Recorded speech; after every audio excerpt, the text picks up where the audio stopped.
With Mike Norvell's press conference done at ACC Media Days, what should we expect from the 2024 Florida State Seminoles?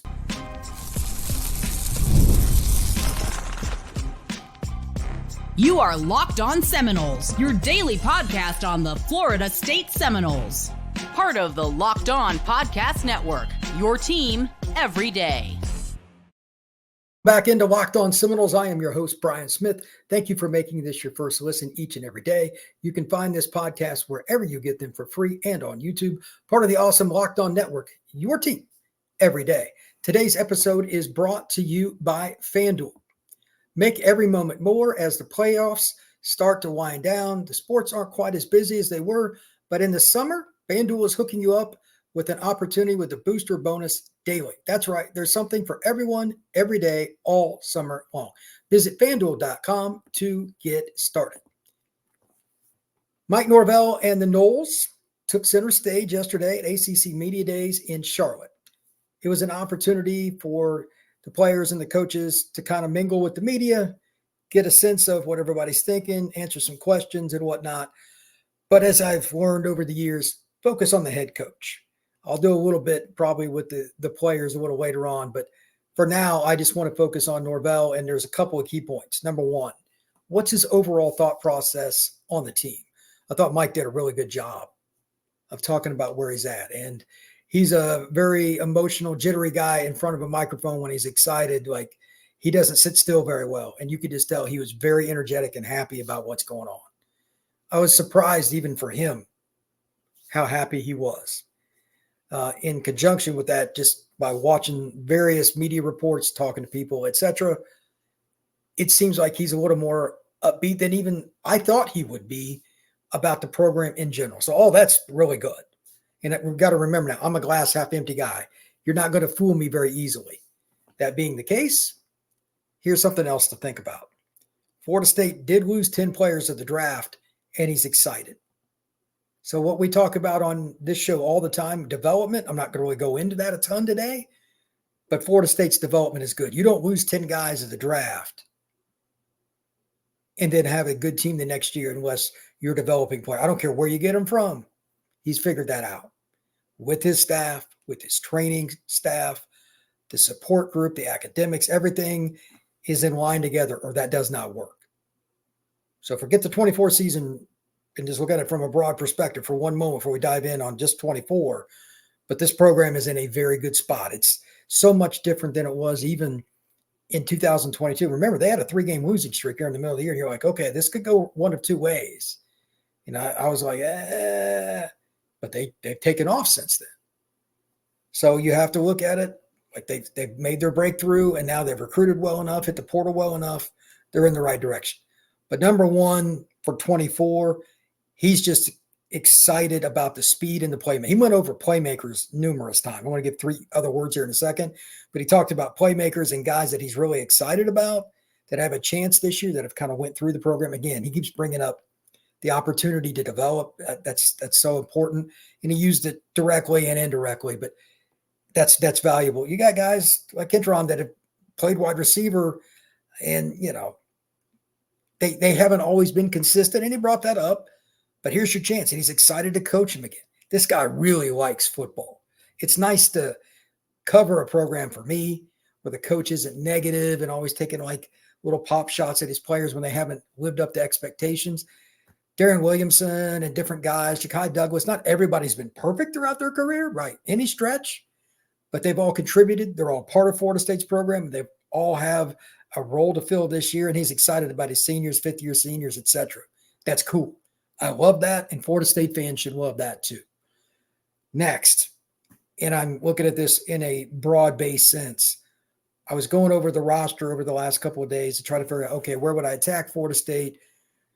And I even put it on the little sidebar here for those of you on YouTube. What are some of the areas that the players need to step up? He brought up receiver. That was the first thing that he mentioned. He's excited about it, but he also was very clear and quickly brought this up. Who's the guy that's going to step up? Obviously, Malik Benson's a guy they're excited about coming out of spring. Made that clear that he was excited as we were. Like, he's in lockstep with what I said. It's like he copied me, or maybe I copied him. I don't know, but That's going to be the guy. It's kind of obvious. You must have a number 2 if you're going to be elite. Because against 8 or 9 teams you play, it doesn't matter. But against Miami, against teams that are going to be possible playoff contenders like Notre Dame, etc. Like Notre Dame's got NFL corners. You got to have a number 2 or they're just going to take your number 1 away with 2 guys. It's going to be a long day. So that's something to think about. And maybe they can still do it by committee and they have a number 2 every week. That's really unusual. I mean, it's possible, but just spreading it around, everybody talk, oh, we're just going to spread it around. 3rd and 8 at the other team's 10-yard line is not friendly. If they know you want to throw it to one guy, they're going to double him. Who are you throwing to? They need to have a number 2. I don't have any idea who it's going to be. It could be Jaylen Brown. It could be somebody else. I have no idea. Hakimi mentioned, went through a lot of names. Matter of fact, it's kind of interesting that he was bringing up some of the guys. He mentioned Douglas. He mentioned Hakeem Williams. And he kind of picked on the point of, from the outside, some of these guys got to stay healthy at receiver. And that's a fair point. Florida State has had too many receivers for whatever the reason, and I certainly don't know the medical situation specifically, they just get nicked up a lot. That fifth-year senior group, too many of them get banged up. They must stay healthy. And that's even if Hakeem, let's say he's the number 2. You got to have guys rotating in and out. Remember, this is in Florida. It's hot. You got to rotate guys a little bit more. So that's something to think about. The other spot that he brought up, and this is the one I didn't agree with. This is the only thing I didn't agree with, Mike. And I know coaches give a little coach speak. They're trying to be positive. And I put this to the side, like asterisk this, like, what? He's talking about, somebody asked him a question about depth. Or linebacker depth, this and that. What? You've got one guy coming back that has proven experience. Keywords, proven experience, not experience in practice. I know coaches love to talk about that. Proven on the field. Talked about Cryer and some other guys, Nicholson coming up, and that's great. They have talent coming, but they're not as deep at linebacker as they are in the trenches, and that's the other spot I'll mention in a second. And it's not even competitive. And again, have you proven on the field? Do you have the stats to back it up? Do you have the snaps to back it up in meaningful games? And the answer at Florida State is no. He's excited about it. I'm sure he's trying to motivate his guys. I'm so, for covering this I hate coaches speak with every fiber of my being. Sorry for being negative, but even Norvell does it. It drives me bananas. It is the biggest question mark coming into this season. Quite possible. You can argue at receiver, but they've got more fifth-year guys and stuff, and I'll take that. Plus Hakeem, who's ultra talented. I'll take that over what they have at linebacker because they're going to be relying on freshmen, redshirt freshmen, sophomore, stuff like that to fill the role. Now, DJ Lundy, one could make an argument that outside of DJ Uiagalelei, can't wait your quarterback, is the most important guy not to get hurt on the roster because he can make the line call or the play calls. He's a guy that's going to be a fifth-year guy. He's an excellent tackler. He's arguably the college football's best tackler one-on-one, literally, based on Pro Football Focus last year. But he needs guys rotating in and out too, and they have to be able to rely on him. I hope Norvell is right with his premise, if you will, that they've got depth there. But depth to me means proven commodities. They do not have that. So maybe it'll work out, maybe it won't, but I'm finding that interesting. Coming up next on Locked On Seminoles, we're going to talk more about some of the positives that Florida State has coming into this next year, some of the things Mike alluded to, and then I'm going to also add a little bit of what I think is going to happen. That's next on Locked On Seminoles. I love sports. I love them so much. I never want them to stop. But as the playoffs wind down, there are fewer games, and it's just in a situation where we're kind of waiting on football to get started. Florida State, fortunately, has their practice that starts on Wednesday. We'll have something to talk about. But FanDuel lets everybody keep their sports going whenever they want. All you got to do is open up the app, take a look, and you can come up with a bet anytime that you desire. This summer, FanDuel is hooking up all its customers with a booster bonus daily. That's right. There's something for everyone each day, all summer long. Head over to FanDuel.com and start making the best of your summer. FanDuel, official sports betting partner of Major League Baseball. What would you say besides receiver and linebacker are concerns? For me, I don't really have one. I've come around a little bit in some regards, like DJ is who he is. I'm just worried about him in the really big games. Until we get to one of those, I don't think it should matter. But by the way, if Florida State is in a 3-point game with 4 minutes to go against Georgia Tech, I'm not going to be, unless DJ threw like 4 interceptions or something, I'm not going to be yelling at DJ. I'm going to be yelling at other players. They should not be in that. They should be in a 10-point game minimum with 4 minutes to go in that game. They're just better. The first really big game isn't going to be till a little later on in the season, in my opinion. And what do I mean by that? Equal levels of talent, or at least close. Georgia Tech's defense is not in the same stratosphere as Florida State's. I know they don't play against each other, but FSU is going to have a much easier time putting points on the board than Georgia Tech is. To that point, here are the things that he made it very obvious. Talking about Norvell at his press conference. O-line, D-line. He went on, and this is, again, it goes back to a little bit with development.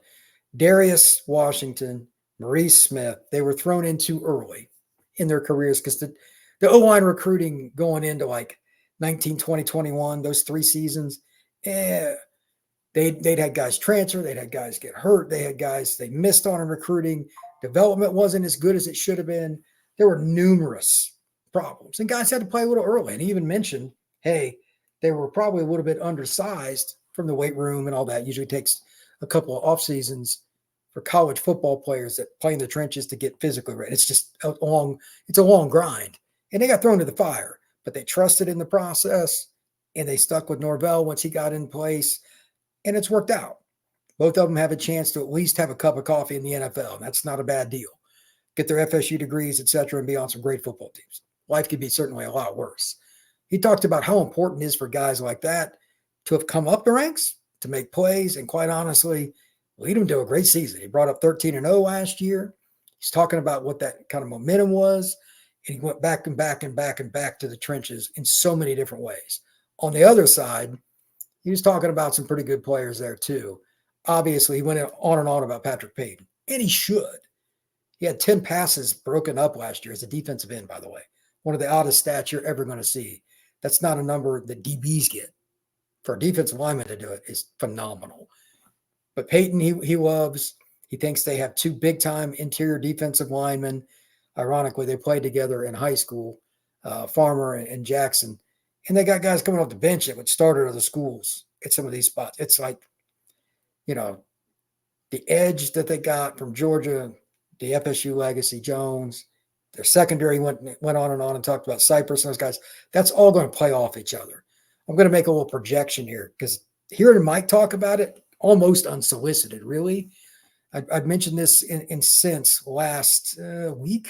I want to say, I could be wrong on the date, but sometime last week, Florida State has a chance to have the best pass defense in the country, and that's the front and back end working together. The way Mike attacked it, like with questions and just kind of elaborating, he was pretty good with it, by the way. He was really positive. I think there's a chance that Florida State, among the major Power 5 programs at least, have the best passing defense in the country. I don't know if it'll be statistically, but in major games, again, you got one day in the middle of the field, really experienced. You'll get guys lined up where they should. You're massive up front, so you're probably going to be stuffing the run pretty well. Teams are going to be throwing into a lot of 3rd and 6 situations. That is not friendly. And you got 2 guys, again, they're at least going to have a cup of coffee in the NFL at corner. That doesn't count the other guys and nickel and safety, etc. It is going to be tough sledding against Florida State's pass defense.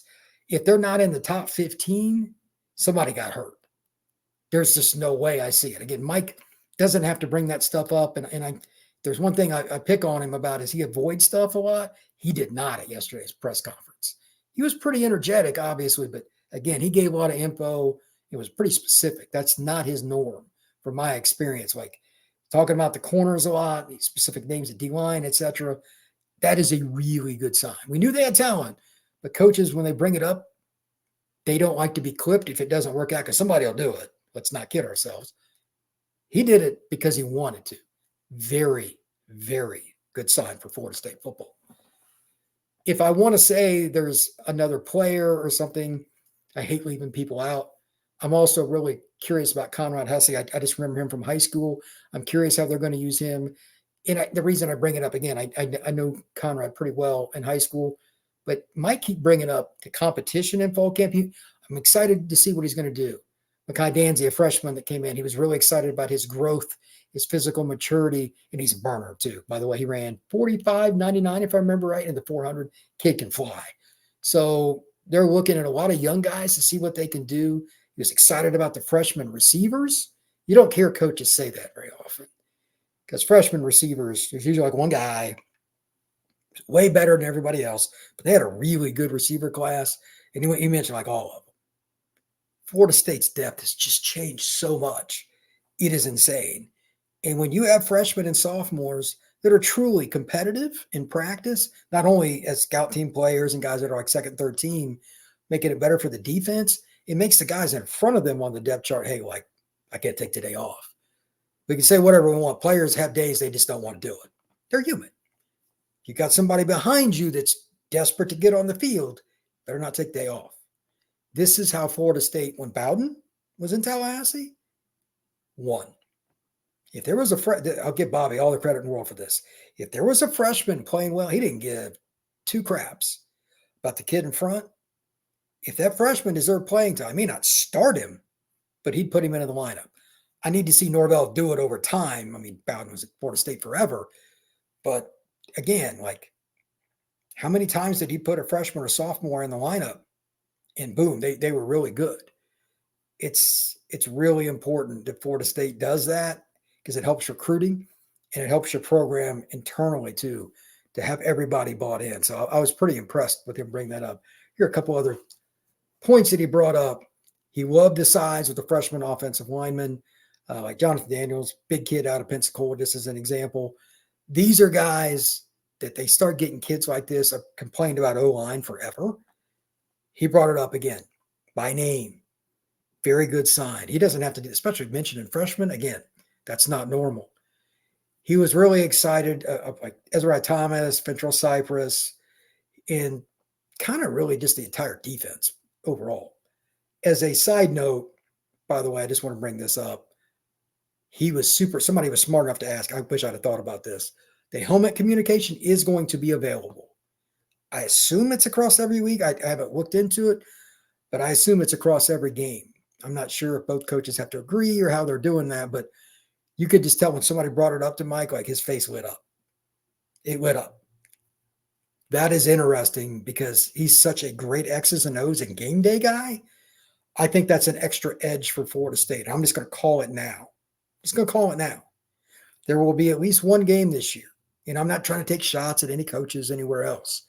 It may be in the second quarter. It may be at the end of the third. But Norvell having communication or however, I don't know which player, maybe it's Tokars, maybe it's the coordinator. I'm not sure how many different people get to speak into the helmet of the quarterback. They're going to be able to help DJ pre-snap. And I think it's like 10 seconds left. The communication goes off, 10 seconds on the play clock. But they'll be able to help him enough to make him calm enough, comfortable enough. It's going to help change a game, meaning the scoreboard. Sometimes it's just a simple mental boost that matters more than the actual play call. You can say something like, here's the play, and remember in practice, this is the one you hit for a touch. He knows how to work psychology a little bit differently.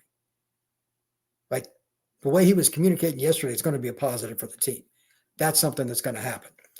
To wrap up the show today, I'm going to give a few predictions about the season in general, and in part because of what Norvell said at the press conference yesterday. That's to wrap up the show here at Locked On Seminoles. Coming up next.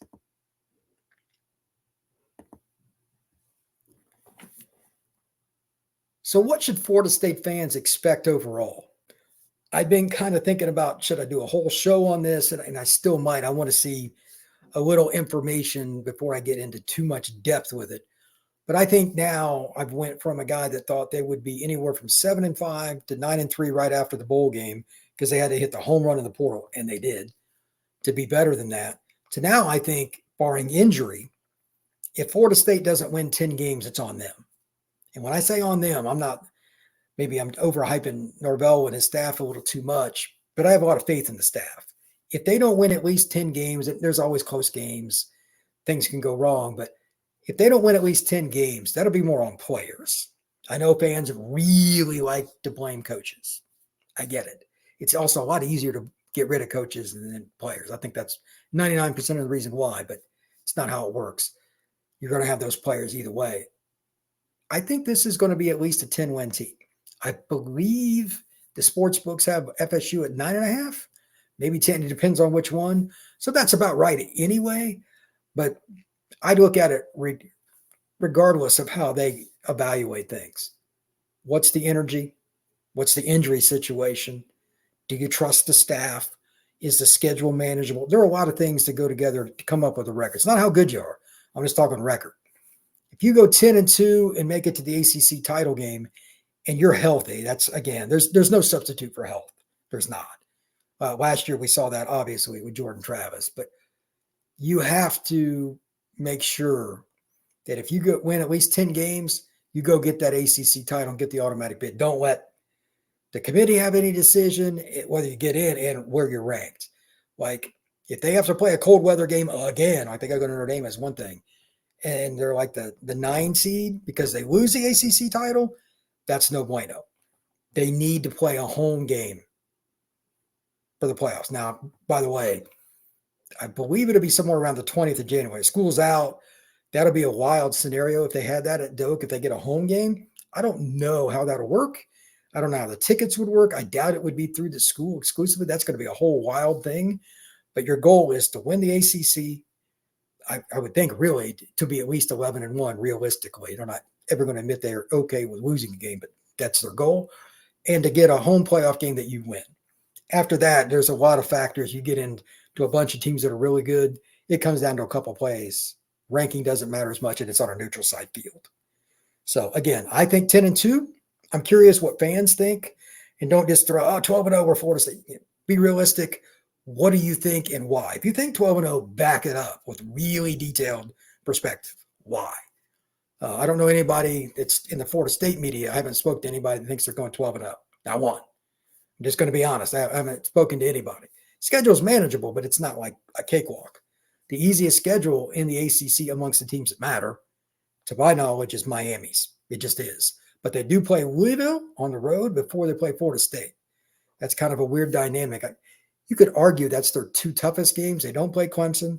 They don't have the out of conference with Notre Dame this year. They originally did, but that got switched around. I don't believe they play NC State. Like they hit the inside street. If Florida State wins that game, even if they did lose the Clemson or Notre Dame the game, it'd be a pretty big deal. And I also think that would help get them into the playoff. You got to figure they're going to split among those 3. If they could win 2 out of 3, it'd be great. But if they can win all 3 of them, there is a chance. But that's hard. It's really hard to go 12-0. Even teams like Georgia, it's a struggle to do that. So, again, I'm excited. After seeing Norvell's press conference, I thought he did a good job. I haven't even really broken down the player press conferences yet. But I think Florida State's in a better spot than even what I thought going into yesterday and then restudying it this morning, going through the videos that I've seen. It's a good spot for Florida State. And now the trajectory, it's not going to go up a whole lot more, but the level they need to go that little bit is the difference between being good and winning a championship. And Norvell even mentioned that without being asked, hey, we want to take it to make this a national championship level program. Like he knows there's another step. And I give him credit for admitting that. So with that, I'm going to get out of here. Please hit that like button and that subscribe, rate, and review this podcast. And again, please comment. What do you think Florida State's record's going to be? Is there something about Norvell you want to talk about? Let's talk. Everybody have a great day. Thank you much.